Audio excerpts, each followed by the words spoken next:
আসসালামু আলাইকুম রহমতুল্লাহ বারকাতুহু। আজকে সারা রাত কিছু নিদর্শন দেখছি ঘুমের ঘরে।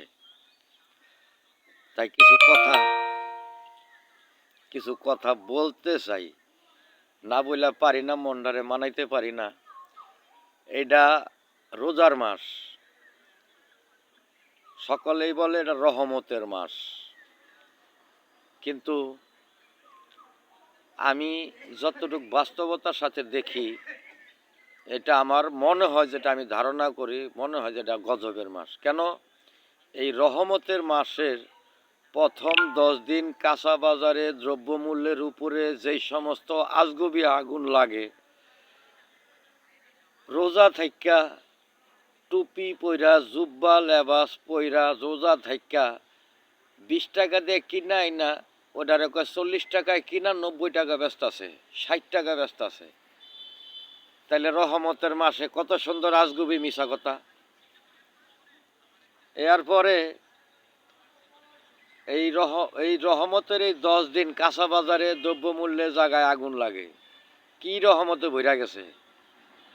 এরপর রহমতের পরে নাজাতের 10 দিন পোশাক শিল্পের মার্কেটে বিশাল বড় আজগবি আগুন লাগে। সবাই রোজা থাইক্কা এমন রোজা থাইক্কা মানে গজবি মিশা কথা, আজগবি কথা, মিশা কথা বানায় কইতাছে পোশাকের ব্যবসা করব, রোজা রইছে। তারপরের 10 দিনের ভিতরে আগুন লাগে হইলো আপনার গাড়ির বাজারে। গাড়িওয়ালারা ঠিক আছে, রাস্তায় গাড়ি গুড়ি চালায়, তেল পরে, ট্রাফিক সার্জেন্ট, বিভিন্ন রকমের চান্দাবাজ হয়রানি হইতে হয়। ওরা একটা মিশা কথা কইলে মানানসই, ওরা গাড়ি লোহালক করার লগে চলে। ওরা রোজা থাকে, কেউ থাকে না। যারা রোজা রইছে লেবাস দইরা, টুপি জুব্বা লেবাস পইরা, আজগুবি মিশা কথা কয় বড় বড়, সেইটা যদি রহমতের মাস হইতারে। তারপরে দেখি কিছু মোল্লা মুন্সিরা বিশাল বড় দল বাইন্দা খতম তারাবি পড়ানোর লেগা বড় বড় বাজেট একদম সেটা মোস্তা হয়ে নামছে। কিছু ধর্ম মানে এমন আজগবি কথা কয়, যদি কোরআন থেকে তাদেরকে ধরতে যাই মার খাইতে হইব।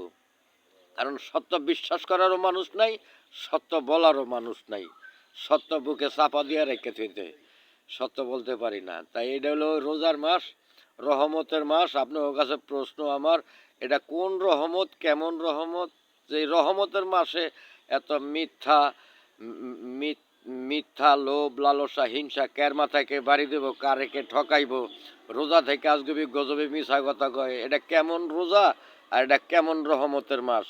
যারা মুসলমান সঠিকভাবে এটা আমার একটু বইলা দিবেন, বুঝাইবেন, আমি বুঝি না।